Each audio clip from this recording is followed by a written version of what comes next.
All right.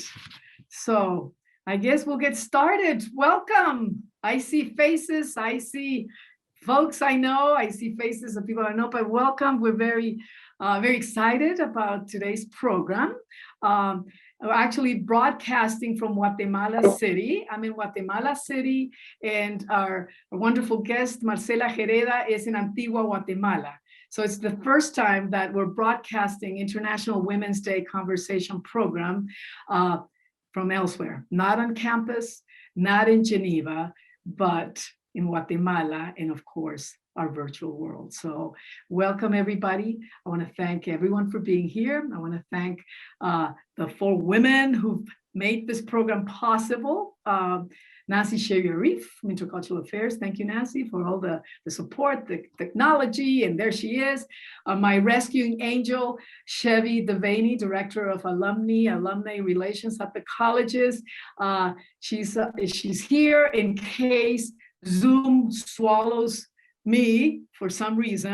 The show will go on, right? And of course, Marcela Jereda. It's wonderful. I'm getting to know you, and I think that tonight we will be impressed with the work she's been doing. I'm very excited. I left my country in the 80s, and I'm back for a few weeks, a few months, and it's been wonderful to see the activism of women, and Marcela will be sharing that with us tonight. So before we get started, I'd like to pause a bit, thinking as we have this conversation, as we will be acknowledging the accomplishments of women, also to think and to remember and to pause for the women in Guatemala, around the world, who have been grabbed by violence and who have perished, and as we speak, are suffering quite a bit in a world that has not yet provided them with equal access to everything and developing as the full-fledged human beings they should be. So if we want to pause for a few moments.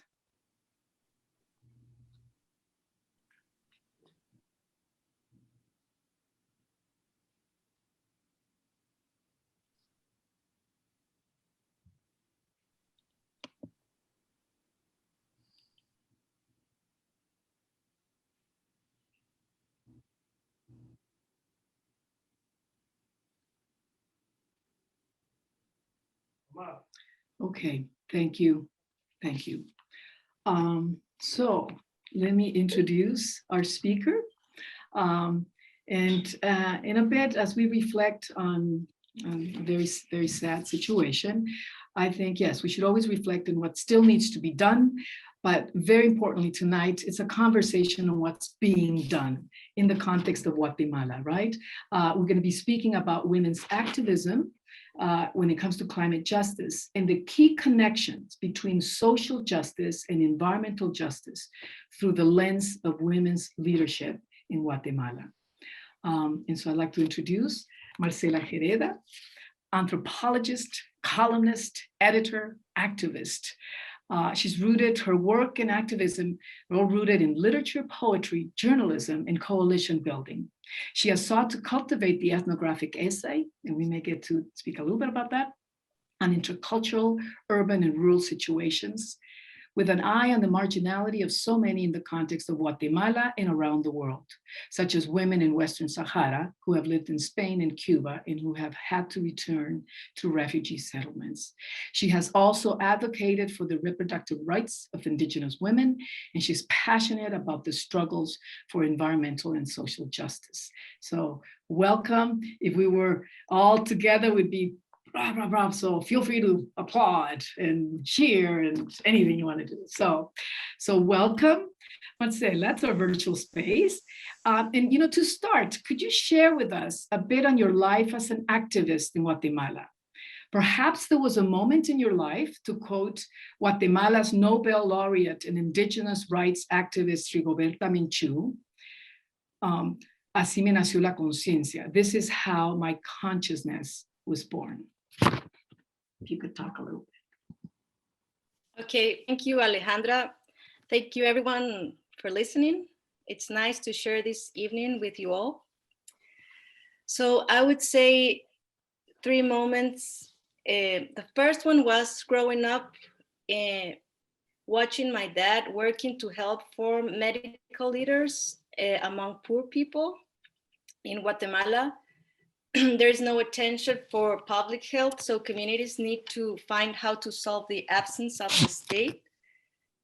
During the 68, my mom, Lizzie, who's here, and my dad were living among in an indigenous community in the border of Mexico.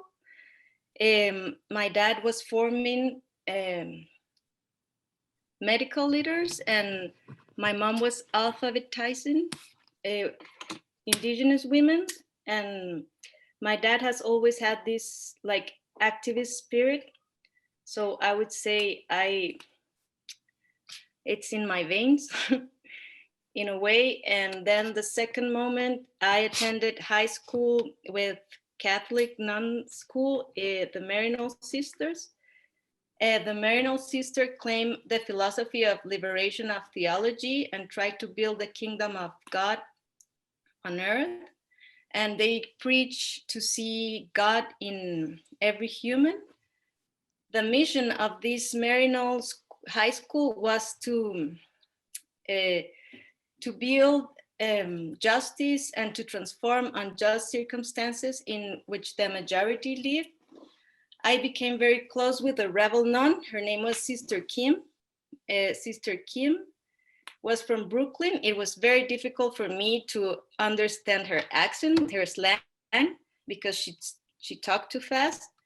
Sister Kim was studying theology. She made me ask myself why there was so much poverty in my country, why I was privileged, and why I couldn't have some opportunities that the majority didn't have, like studying, traveling, moving from one place to another. So I would say this was the moment my conscience was born. And in Guatemala, like in most countries, it's not the same to be born in a white body than in an indigenous body. It's not the same to be born in a woman body than in a man body. Because of my relationship with Sister Kim, I wanted to be a missionary as well as her. But then I became an anthropologist, which was close to it. And when I became an anthropologist, in 2005, I was 25 years old, and I started working with Marta Casaus, who's a Guatemalan sociologist. I was doing ethnographic essays with her and working with the United Nations Development Program to build a national law against racism. My job there was to study, to research racism against women. And in this time, I was traveling in all Guatemala, in a lot of Guatemalan indigenous communities. And in this time, I found a lot of testimonies that were very, very sad. These testimonies of suffering violence and very low self-esteem of women because of their skin color, because the lack of education, because of their brown skin or their native culture, and because all of the suffering and scars from the Civil War. So I've heard testimonies from these women that were trying to build resilience, but while I was growing in a safe and loving family, girls my age were suffering of being raped or their families being killed. And so this made me realize that how privileged I was, and the indigenous people were not only suffering because of war and the scars of that war has left, but also because in Guatemala there is a lot of injustice, and they are not part of the economic system, the indigenous people. So I would say it was there that my conscience was born. And these testimonies and these stories that I was hearing made me so angry. I was very angry. So I started to write and to denounce all this injustice, but with my guts, and I also was very angry with all the indifference I could see in many people. And after hearing all those testimonies and feeling the weight of poverty and racism, I became an activist. I wanted to show my social class what I've seen, what I've heard. And later on, I realized that life is not fair, but we can be sure. We can be fair. So I realized that it was more efficient to write and speak not from an anger, but from a loving narrative. And I think it was also very important to me that I changed my strategy when I became a mother.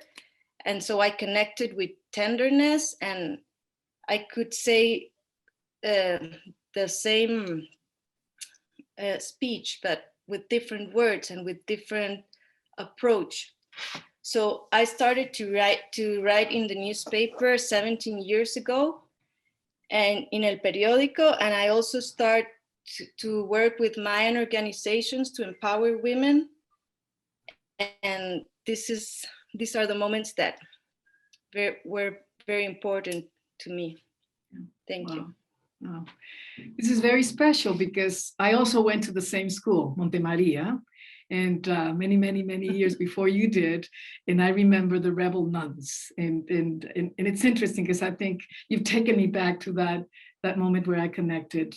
It was when social justice, they in liberation theology. So thank you. It's very special. So I guess I want to go back to the idea, yes, of writing and all the different professional lenses, right? As an anthropologist, as a columnist, as a mother, right? And how those different lenses have helped, in a way, address the issues that you so vividly just described to us, right? And in particular, in your writing, if you could comment, I know Guatemala, some people don't like those messages, right? It's like nothing's happening here. So a bit on the reaction, right? The Guatemalan elite, and we both know who we're talking about, right? Has there been what kind of reaction of rejection or embracing of your ideas have you had, right? So the different professional lenses, as well as what kind of reaction you've received in the context of Guatemala. So most of Guatemalan elite, I wouldn't say everyone, but most, think that indigenous people are poor because they're lazy or because they like being poor. And we know it's not that. And we know it's the opposite. They are great workers, but the economy in a way here is a monopoly, because some of the laws are made to protect the big landowners of coffee, sugarcane, African palm, even to protect Chiquita banana. So please don't buy bananas, because to export those bananas, we need a lot of exploitation here. But in my first years of denouncing poverty and racism in 2005 to 2010, maybe, as I was saying, I was speaking from a very angry place, and this was not very efficient. So because Guatemala is very polarized and very divided, the left would say I was an aristocrat, and the right would say I was a communist. I'm neither a communist nor an aristocrat. Later on, I realized I was writing the wrong way. So not the wrong way, but maybe with too much, rebel or anger. And when I started writing like differently and with more empathy and tenderness, maybe, and hope, the first people would call me, I was a traitor, but then I feel that my voice was more accepted. And I think it was very important that, like maybe in 2010, when I softened the tone, I started to gain not only more public, but also more allies. My voice has been very important to give voice to women that are not seen by the economic or political power. And my voice was very important in the sense that it grew more debate and more dialogue, because before the 90s, during the war, there was no debate, no dialogue. So after I opened the space, more and more independent media emerged to the public sphere. And to answer your question, Alejandra, my ideal audience is people who believe questions are more important than answers. And that is not always the case in this conservative society, but I think it's so important to make alliance with economic power, because this is the only way we can be listened, and we need to change the system from the inside core. So I was very combative, and now I try to build alliance with the economic power, because it is only from the inside that we can change thoughts, values, ideas. We have to have them as allies. Yeah. Yeah, so a type of coalition building, right? And it's almost the way social movements develop, right? And I think that the greatest leaders have been the ones. It's not easy. I think it's not easy to say, all right, we need to come together and speak and come to some sort of understanding, right, for change. And then of course you've taken me back, right, to Guatemala. I lived through the Civil War, right, and it was a country where silence prevailed. You would never say much, so I think it's opened up in that regards. And one thing that I've observed, and maybe you can kind of share your thoughts about that. We tend to think of social movements as spontaneous, and there's anger, and you go out and rally. But there's a way to structure what you're talking to, what you just mentioned to us. So could you talk a little bit about the way the women, women in particular, how those movements have been structured, right?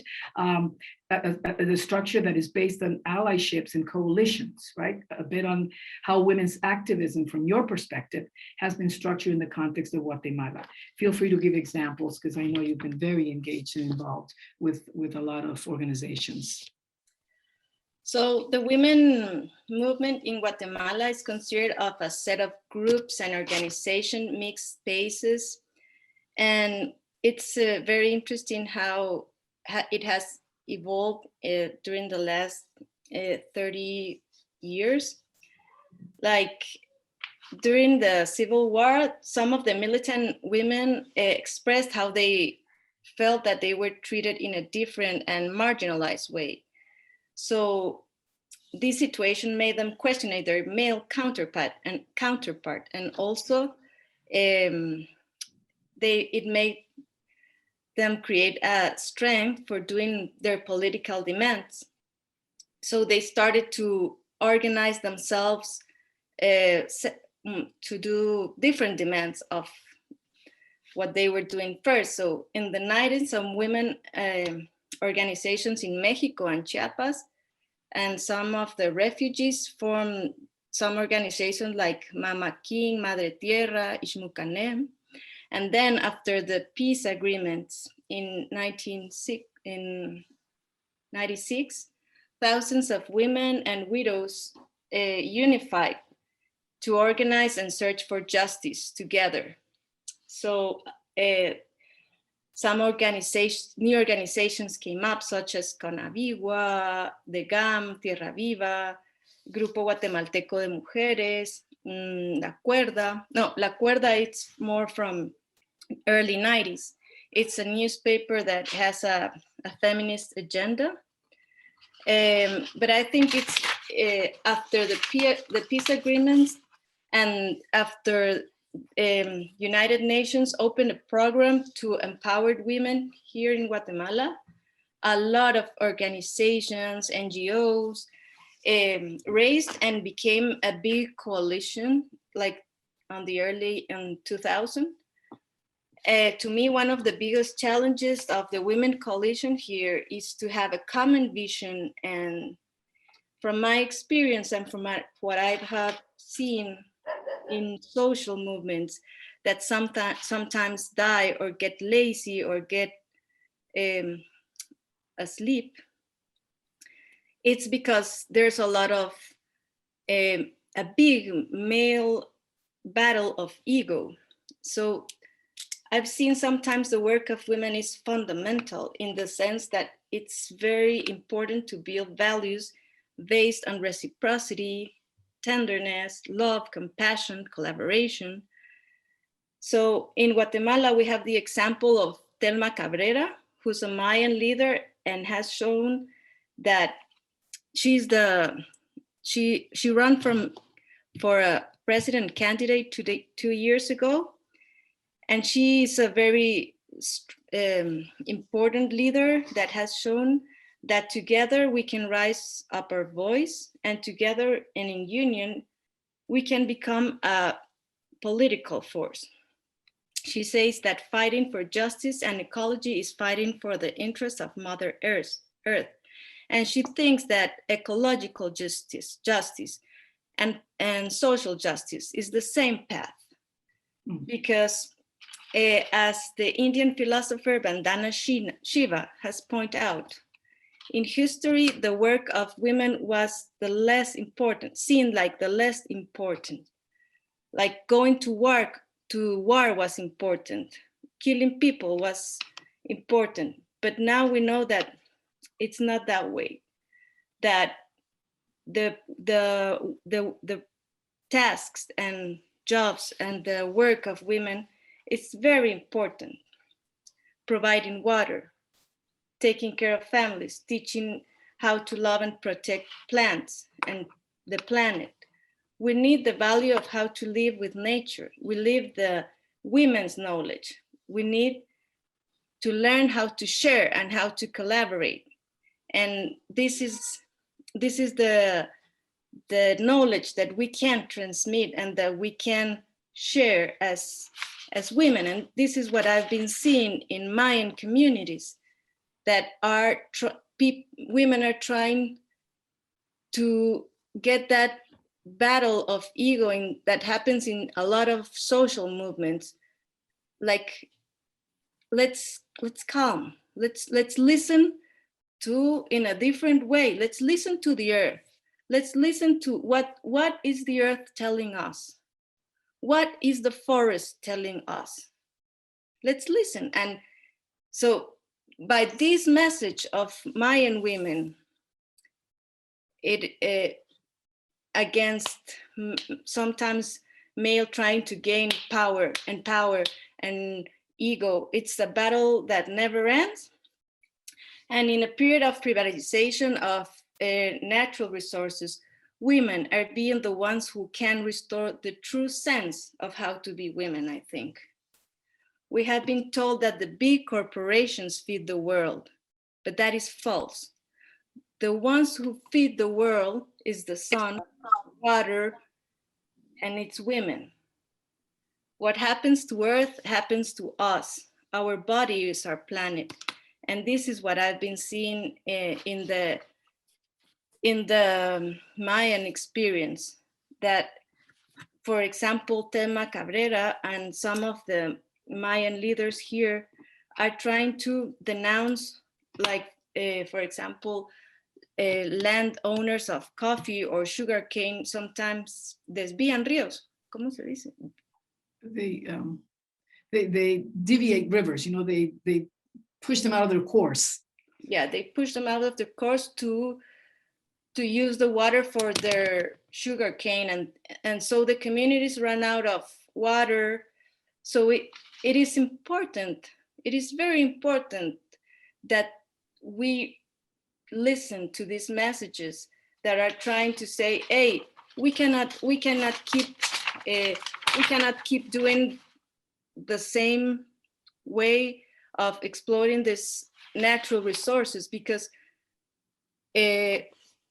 sometimes Western societies have the idea that modernity or technology will save us from all, but this is not true, because there are some things that has no substitute, like water, for example. So I would say that the work women are doing, it's very important. It is not seen, it is not mentioned, maybe it is not very visible, and it's quiet also, but it's an ant work. It's very important work. And I'm assuming that it's also dangerous work, right? And as I look around, the screen, I see students, and I know that we probably have some eco reps. We have students who have worked towards social justice. We may even we have a thirst project student group. And so Marcela, perhaps, and this is, I like to hear, the activism in Guatemala, and many times, I guess a personal concern, or a concern I have, is that the environmental justice conversation is happening in one room, and the social justice conversation is happening in another room, right? And so any advice, in particular to our students, because I just love our students, right? For young people, and all of us, old people are in the virtual space as well, but advice on ways, based on the leadership you've seen in Guatemala and in your own experience, that we can begin to bridge that conversation, and the importance of connecting those two, at least those two conversations, even more. But. Okay, so in Latin America, we have this concept of well living, is el buen vivir. I think you all heard of it. In the Mayan cosmology, and even some Western scientific have shown that we are not separate from nature, that we are all part of nature, that we are nature, that the earth does not belong to us, but we belong to the earth, and that the earth provides for everyone's need, but not for everyone's greed. So the social justice and ecological justice are one in this paradigm, or in this path, because to mitigate climate change is to stop producing in the patriarchal and capitalistic way, in the sense that we need new forms of production, for example, regenerative agriculture. So our task is to restore the heart of humanity. And by doing that, we are restoring the heart of the earth. So social justice is, social and environmental justice are one in that sense. We need to stop seeing ourselves as consumers. We need to see ourselves as interconnected beings. And because we are all connected by the food chain, we must see ourselves from a feminist perspective, with the values of collaboration and reciprocity. Today, in the world of today, I think we all agree that we are governed by stupidity and greed and ego. And this is the main reason we are destroying the ecosystems and the resources and the natural resources. But we need to change the way we see ourselves, and we need to protect the earth. If the whole planet consume like it consumes, like people consume in the US or in Europe, we would need like 5 planets. We all know that the way we are living is not sustainable for the planet. So this pandemic has show us that we must change our way, the way we relate to the planet, and at the same time change the perception of humanity. We need to give up to consumerism. We are not consumerism. We are not customers. We are interconnected beings, and most of Western societies based on fossil fuels and technological advance and plastic consumption don't seem to understand that by destroying the ecosystems on which we all depend, we are destroying ourselves. We are breaking that balance that we need to breathe. So I would say, like in the paradigm of living well or buen vivir, the social justice and the ecological justice is one path. Thank you, Marce. And, you know, I really appreciate it because sometimes, and I know for students and of course my colleagues around here, because I'm seeing some faces, right, of the engagement and to know that if you're working towards social justice or ecological justice in the context of the US, that has an impact in other countries. It is like a global impact at this point. So, so I would like for anybody who may have a question to unmute yourself, and then we'll know that you have a question, and feel free to bring them along. Questions, comments, support, disagreement, whatever you'd like to say.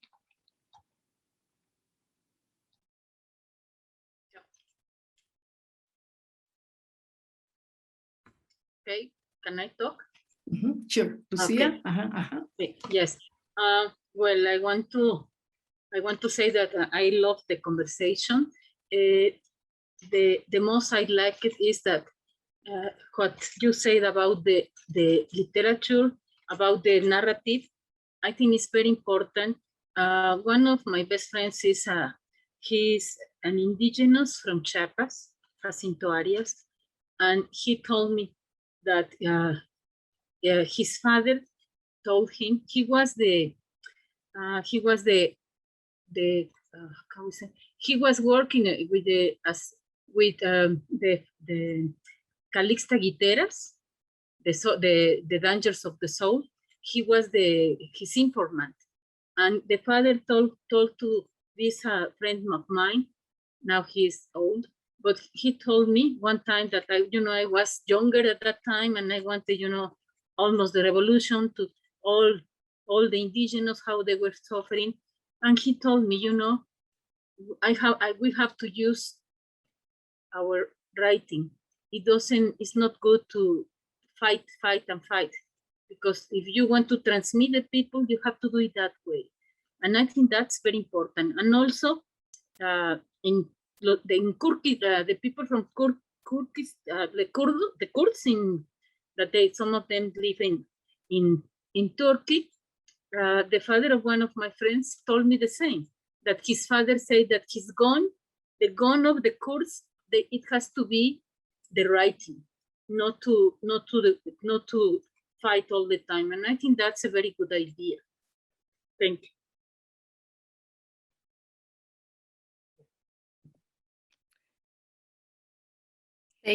Thank you for sharing, Lucia. I think it's very important what your friend has told you. And I would like to add that my work, it's not only based on writing, but also I work with an NGO to develop a methodology to share human rights with indigenous people. This NGO is called Women Justice Initiative, and I am part of the board. We envision Guatemalan women and girls free of gender-based violence and inequality. So if you like to search on the web, you could write Women Justice Initiative, and you will see the work that we're doing here. It's very fascinating, and we are empowering women to become leaders and to fight for their rights and to access the justice system in the rural areas of Patsun. Actually, this huipil, it's made by women in Patsun. Patsun is like 1 hour from Antigua, and this is where we are building leadership of Mayan women. Oh, that's it. And also the last thing, I want to say the last thing, that we have to be very careful in every place, because it has happened in Mexico that like that the people, that they want to be overprotective, like the friars in the 16th century, that they protect, like if they were children, the indigenous, and they want to do they think that they are like children, that they have to be overprotected. But you also sometimes they want to teach them, and it's the contrary. For example, with the herbs, with the, with all the medicinal plants and all the traditions, we have to learn from them. We have to go down, because it's very easy. We have been educated in another way, but no, I think they have a lot of things to give it to us. And thank you. Thank you, Lucia. Yeah, it's very important what you're saying. They have a whole system and of medical based plant, and it's very important to respect and embrace that knowledge, because it's very valuable and very important to develop a more human and more natural connection with the earth. And all the medicine is on the earth, and this is based on their experience, and this experience is very important so that the humanity can be complete again. Thank you.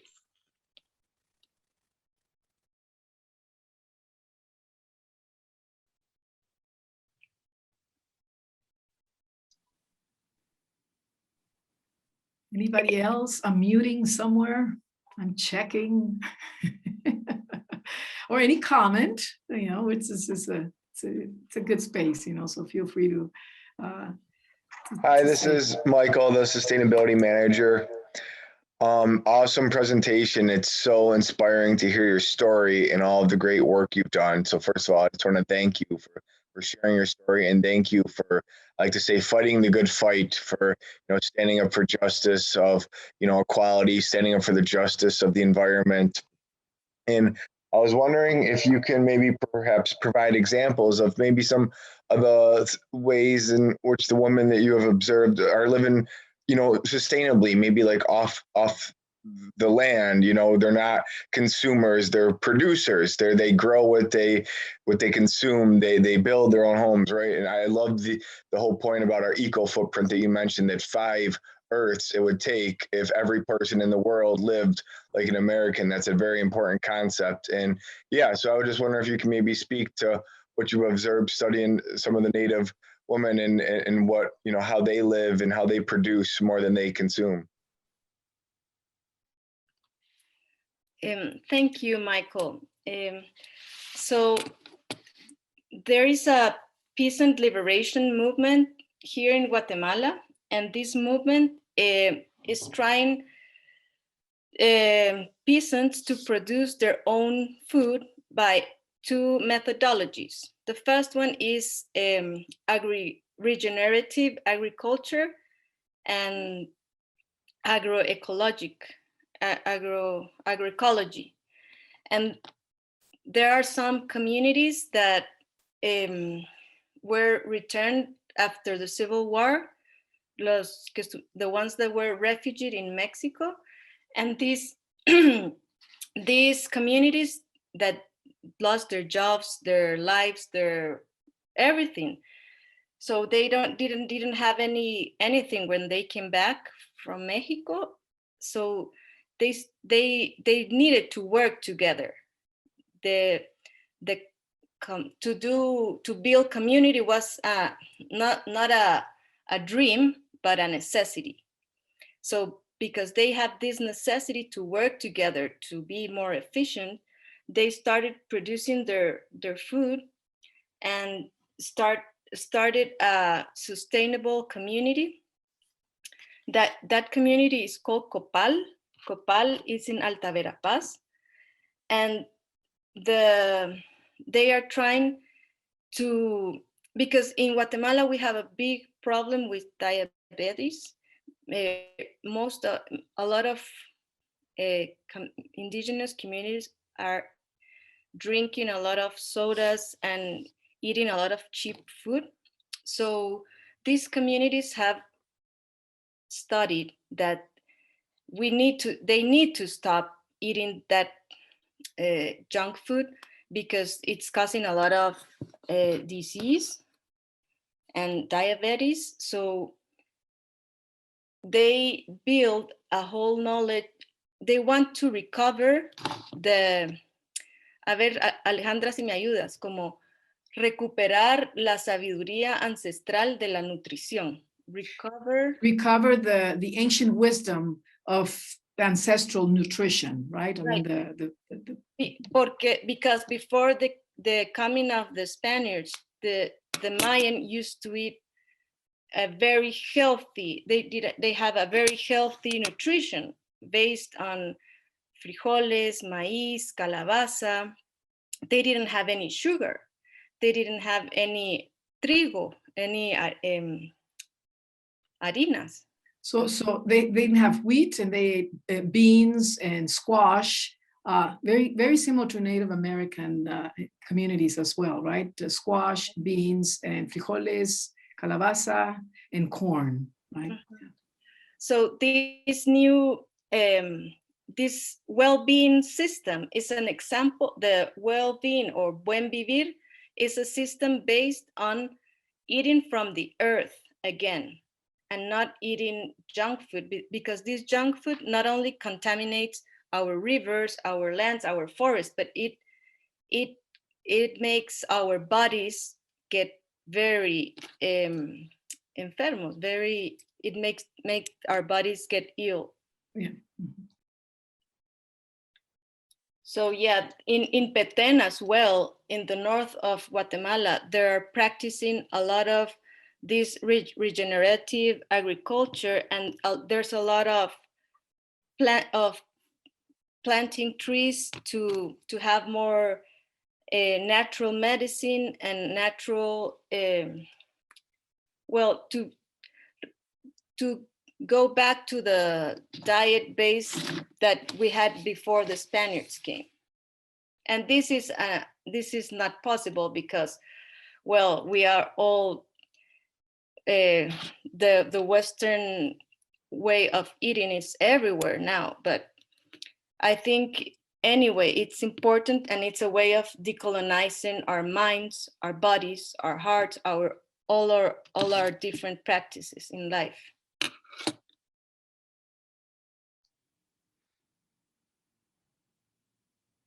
And that definitely Thank you very rings. much for explaining that. And that rings, I mean, that is a concern in the US as well, right? Some of the issues that you're raising. So, but we can wait if I do have a comment, but I want to wait for. Can I say something else? Absolutely, sure. Well, I have a very good friend who's Reginaldo Marroquin. He's a Guatemalan migrant. He lives in Minnesota, and he's working now with Central American migrants, building a regenerative agriculture system where everything is ecological, and where is no waste, there is no waste there. Everything is like eating well and being good. What is good for the earth is good for our bodies, and so this is a way of also decolonizing our minds, our practices, our everyday life. I have a question as about that, like especially like in the United States, it's so hard to decolonize ourselves. Like my family's from Ecuador, so I definitely feel like a connection because the Amazons are right there. But it's like so hard when like things so natural and so pure to the earth has been just capitalized, you know. It's so expensive to just eat like good. Like that's like, it's like what you said, it's like what from like our connection to that has been so materialized and so engraved with like money, and it's so hard. And it's like, I don't know, like do you have any like feedback or just advice to how to escape this capitalist society that's just been engraved in our minds? And I don't know, because like definitely there's a difference between like good produce, like good healthy fresh produce, which is like usually the more expensive one. And when you mentioned how people like in Guatemala would eat like a lot of junk food. That makes me wonder here, it's so cheap to buy, eat it. It's so cheap because that's the cheapest alternative. Whereas you get like good produce that's more expensive. So I don't know if you have some advice for that. I would definitely love to hear that. Okay. Thank you, Sharon. Well, we are living in a world in which everything that it's very expensive for the planet seems cheap for us, seems cheap for the consumer. Cheap clothes, fake food. But every time we buy a product, we are giving a vote to a system of production. So my first advice to you, Sharon, is to reuse, refuse, recycle. And when you buy a product, get it from a clean way of producing. I know this is difficult, but like, for example, in France, they do have like some apps on your cell phone, and maybe you have that on the States, that if you want to buy like, I don't know, some meat, for example. So you take a picture of the meat and then you have all the information, how it was produced. I don't know if you have that in the States, but I know some of the European countries have it.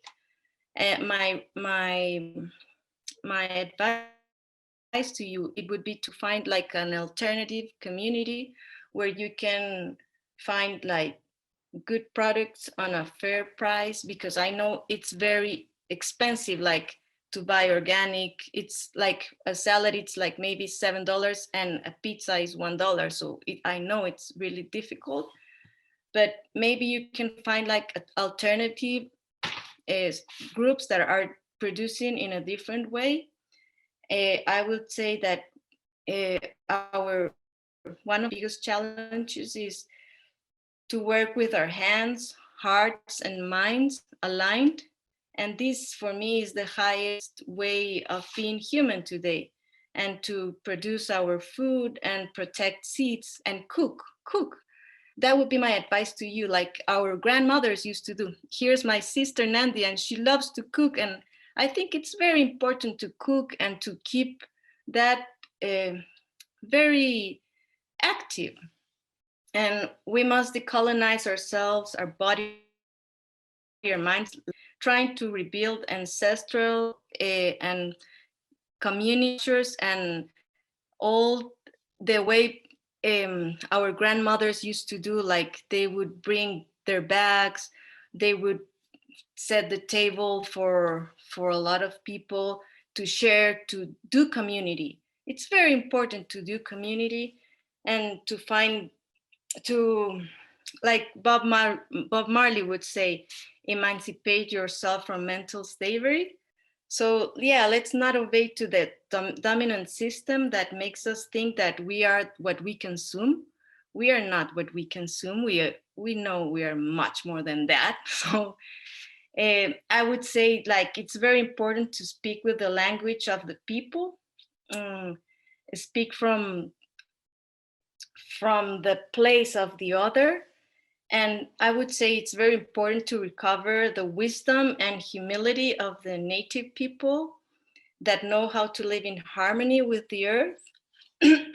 And I would say it's also very important to not be afraid of power, because when we are together trying to build a new humanity and a new world, I think the force becomes very strong. So we can enhance a balance with nature and find a better future for all.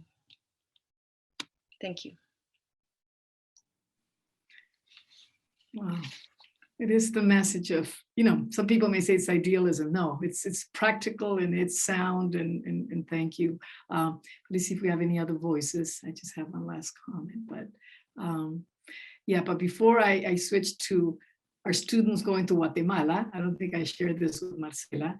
We're going to open up the chat room. And if anybody wants to just write a message, like a takeaway message based on, just type a thought or two of what you're taking with you tonight, what you think you would take home and share, please feel free to write right away in our chat. So it should be opened up soon, if not already.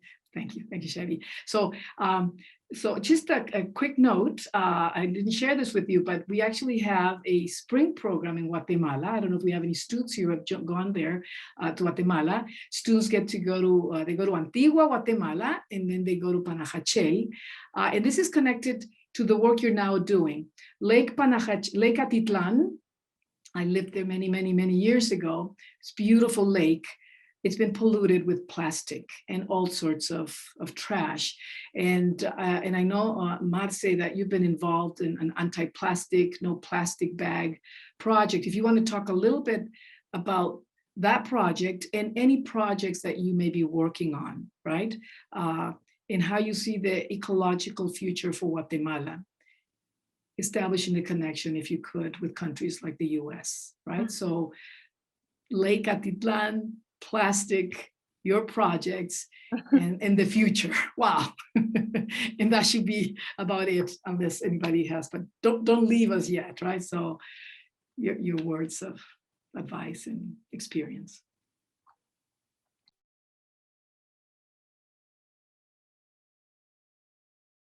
Can you hear me?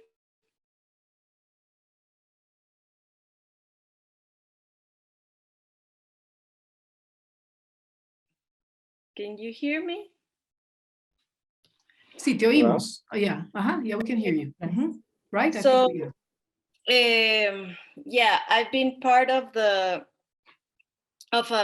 movement and I'm the founder of Ecoactiva, which is an organization of environmental education. We try to give tools to people to teach how to protect and love the planet, and planting trees and reduce plastic consumption. And we created a system of not using plastics. So we have like a system of recycling, like not recycling, but like building a community that someone does the shampoo and the soap, somebody else does the honey. So our products are made by a friendship community, and so we have some values in common. We don't use plastic. We buy to peasants. We buy local, and by doing this, we create a new system of production. So yeah, with Ecoactiva, also we 1 year ago in Antigua, the mayor listened to us, to our voice of demanding to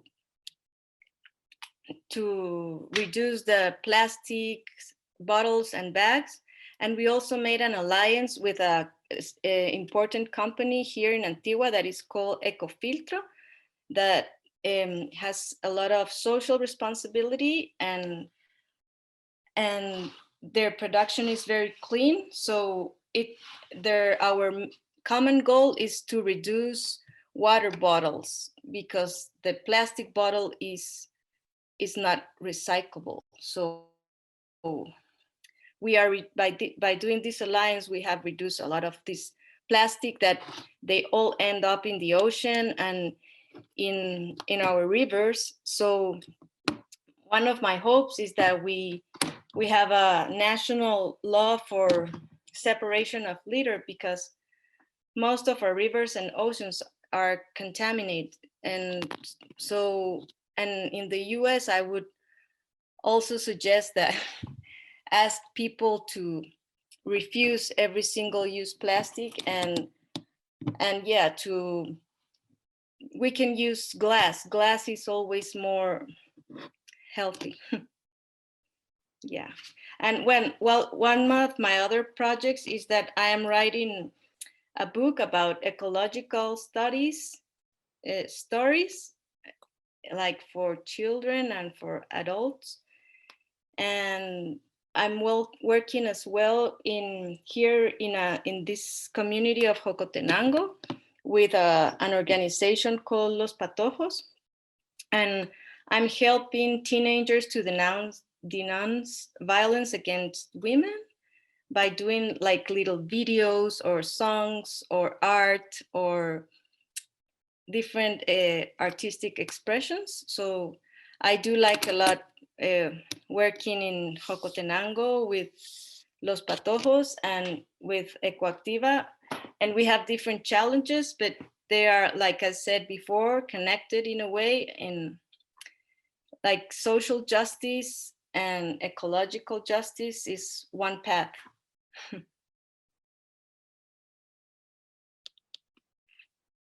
I love that one path. Wow, so inspiring. And now I'm going to shift to Chevy.